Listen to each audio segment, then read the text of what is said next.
Eyyam Zilhicce. Elhamdülillah Kurban ayına girdik. Allah Teala tevfik verse neçeğinin inşallah aydımız olur. Kurbanlığımız sarar. O zaman fezai mecazida çünkü inni bir dehkede cihani oluyor. Her kimin önüne de halan adam kefni el-temoliye. Evlakta fezai mecazida bir şubhani mulhitle bidiller kıyamata Allah Teala'nın ödüne kullin o dünya inanmayan adamlar bir şöpöklayalı orta. Öten yılda sonra hevara bazar gelmeyi verdiler. O bir yılda sonra inni bazar gelmeyi verip başlarlar. O neymiş o kurbanlık günü? Milyon malgar öldürülüyor. O zaman şunları ki cengi Vietnam'da, cengi cihani evvelle, duvumda, o şu atıten yerin güdüne ne kadar dökülüyen kan, şu Yahudilerin üstünden, Mesihlilerin üstünden. İn hemen adam öldürüp gidip bir yerle, hem sonra şu yürekleri, şu heyvallara uymandırıyor. Şu ne yaparım deyin şey, ne yaparım Müslüman bula, ne yaparım insan bula. İn hemen heyvan-ı zaban besleni öldürüyorlar. O zaman şunun cevabını vermeklik gerek. Kur'an'ın üstünden, sünnetin üstünden. İslam'da Peygamber Huda Aleyhisselam öz vaktinde de boluptur. Şüpheler oklanıptır. Teşkikat ediptirler. Cevap tapmadık yerlerine وَقَالَ الَّذ۪ينَ كَفَرُوا لَا تَسْمَعُوا لِهَذَا الْقُرْآنِ Esasen kulak atman deyiptirler.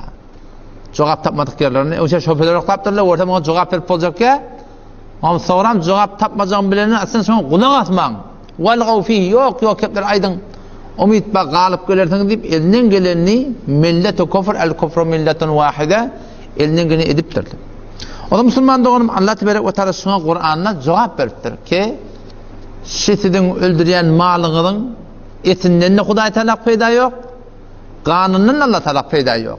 لَنْ يَنَالَ اللّٰهَ لُحُومُهَا hergiz Allah Teala'ya yetmeye dedin malgara öldürüyenlerin luhumuha şunun eti ve la dimauha kanı da yetmiyor. Allah Teala bununla peyda yok.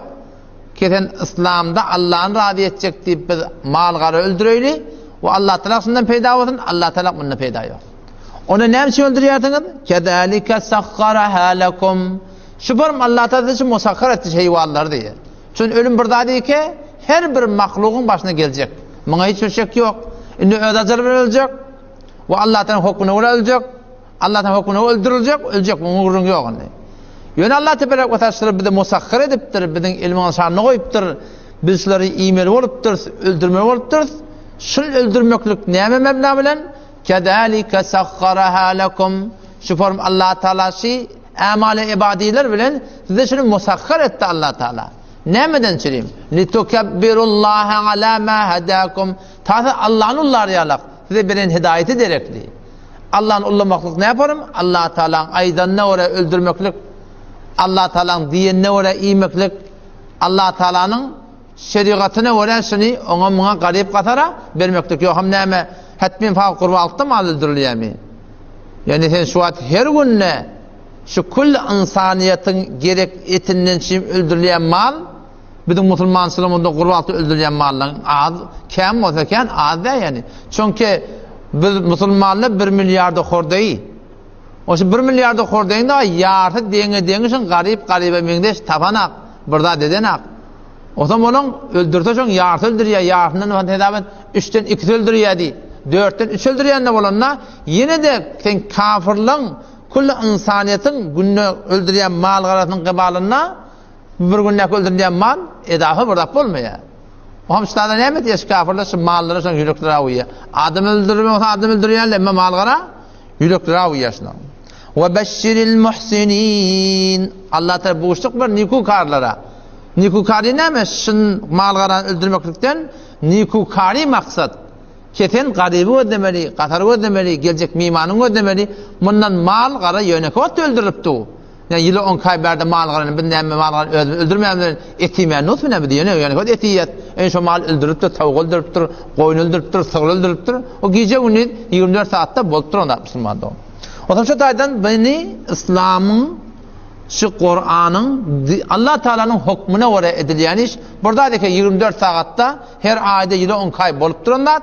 Ama şu bir amali ibadi üstada şuna cehede ibadi bismillahirrahmanirrahim üstada hemimizin birleşip bir günde Allah Teala'nın aydan şeklinde nimet diye şunun marahın cannat suratında şunu Allah'ın hukmuna göre imellenmedi. Otam kurbanlığın etinin de hakkında Müslüman doğan şu kurbanlığın etini aslında kavsi 3 bölmektik gerek. Bir adam bölmeyen ne bilen günahkarçılık yok. Yani kavsi mustahapsi. Malın etini 3 bölsen. Bir bölek öd hanavadan alqadan. O bir bölekte yine öd hanavadan da böyle yani mimarlara gediyen gittiyen mi? İdiriyarsın. O bir bölekte şundan öldüründen sonra şu daşlarına kurbanlık çalmadık adamlar var. O bir de hücrelerin harcı var biliyor musun? Hücrelerin harcı var. Tadakandan sonra getirip verseniz ya haytı bir önçet garibini gördüğün elbette. Başta öylebiyet hücre bilenine. Evet tohmutu yüzünde, tayfanında haytı bir adam öldürmeye ama hetabi bir çeşin ödüğüne vakti var. Ağladan bilen deyade koynuldurup o zaman ne ayda okulayan yerde giyeceğine okul. Ayda okulmayan yerde o ağladan bilen öldürüyorlar da. O bir taraftan etini yedi, şarağını yedi, emsayan burnu ho ne kadar barıptı. Onu da oğlan sıkıp perper vuruptu. Haçan bizim evinde burada getirip verirka. Onun şu da hatta beter bir tüygülü da ki biz şunu öldürdün öde oğlansın da ne olacak? Bir bölük ciğerinden, bir bölük ökünden, bir bölük etinden bar ekip falanın oyunu. Sonra bir ip doyundan sonra kendi hevasın da yok. Yani şu ağladan buna şuna beter hevas yiyen geliyor. Onun şu tadan gözün avval 2 ota 4 etmeli, daşta oran göz demeli. Yani eğer sen iyi yakta öldürüp olamazsan, garip kataribate oranı öldürüp bilmeyaptır. Daha da bilmeyaptır, belirli otur burada otur. Şoň Müslümandan çalınjaksın iyi vermek gerek. O elbette bölmenin bilen sen görýän daşlaryň hemmeti öldürüpdi da. Bilýän hiç kimde yok. O sen şunu bölmenine barýar ýakşaly tapda, oýlan da sen şunu ödüň iýip, mimanyňa iýdirip, şu zoratny aratyny oňa berip, bermenin bilen näşiňa bir Müslümandan günahkarçylyk yok yani. On Peygamber Huda aleyhisselam meni seni Müslümani şi kurbanlıkta ayet günü öldürülen malın hakkında ken teşvik ediptir. Her kılının barabarına bir sokap diptir. Hedavet bir koyunda ne kadar kıl olmalı tanımaktan bir adam aciz onu. Her kılının barabarına Allah tebarek ve teala ihlas ile öldürse bir adam Allah Teala'nın kabul olsa şun her kılının kabalına var bir tane sokap verecek diptir. Bir neki verecek diptir. O Peygamber bunu aydıptır. Hop bir adamma inni çalınak hop kurbanlık sonra düşmeyaptır da. Ama kurbanlık düşüp durup çalmasa ondan sonra adam bizim ehtiyamıza gelmeyin diptir. Şu kadar şunu Peygamberimiz katı yok şorttur. Bağırın mı? Ne mana bir bahanalap aynaya gerek bir zat deyip şuna kavşaklık edip bir adam kurbanlık boyunu vacip bolup da çalmasa bizim ehtiyamıza esan şu gelmesin diptir. Yani şu adamlar rakayım bir ulukan bir tehdit sen okuyan namazını da kabulle. Sen şu kadar mı Huda Teala'nın peygamberi senden yüreğinden adam var diyet bu Huda Teala'nın. O da peygamber yine aydıptır. Ki şu eydi kurbanına hiçbir insanın ameli şu kurbanlığa yetmiyor diptir. Yani kâvatlı var ya bir amallı var ya şu vakitte bitir güçlü. Bir vakit böyle mal harz etmeklik güçlü. Bir vakit böyle şu beşot namaz hemmetinden güçlü. Bir vakit böyle farz arada güçlü. Bir vakit böyle nefil sadaka güçlü. Her kadın öyle zayıf oluyor. O tam şey kurbanlık günlerde hiçbir ameli Allah Teala'nın yanına sogabı edip kalsa kurbanlık etmekliğe yetmiyor diptir. Meğer diptir bir adamma öz familleri ve doğan kardeşlerini görmeye görse çıkıyor. Haydi famillerine kullen kat ediptirler. Ödüptirler gelmeyen yerler. Bir adam kurbanlığına çalıyor. Derzemle inne şu nemet diye barıp bir familleri var, doğan kardeşler var. Ki avval bir dava çıktır, kepti çıktır, gurun çıktır, gelmeyen yerler. Sen Huda için şun kapından barsan, o zaman şu var rahim Allah Teala'nın yanına, şu kurbanlıkta, hem mallardan meter şu kurbanlık etmek tokap, şundan ne şey öğretecek deyip. Bir hadise geliyor, mefhum şeyde, Peygamber aydan yardıma düşüyor. Ki sahabe geliyor ya Resulullah diye, men niye? Familleme var yani ya da. O bana yüzüren hakkı diye. Men var yani niye? Şöyle katlaşak olayan, salamlaşayan, aratlaşık da olacak olayan, bana yüzüren hakkı. Peygamber ne mi diye? Sen yine şuna bar diye. Madem ikiden şeytan diye, eyniten kum alıp şeytanın yüzüne, gözüne var hakkı vuruyan yalaktan diye. Şu kadar şey, Allah Teala'nın yanına töyüyen de. Elbette hop, adam fark etti ya da sen bir hemişe de ödün karlap olanak da. Ne mi hatta bir günah karşısından çıkıyor.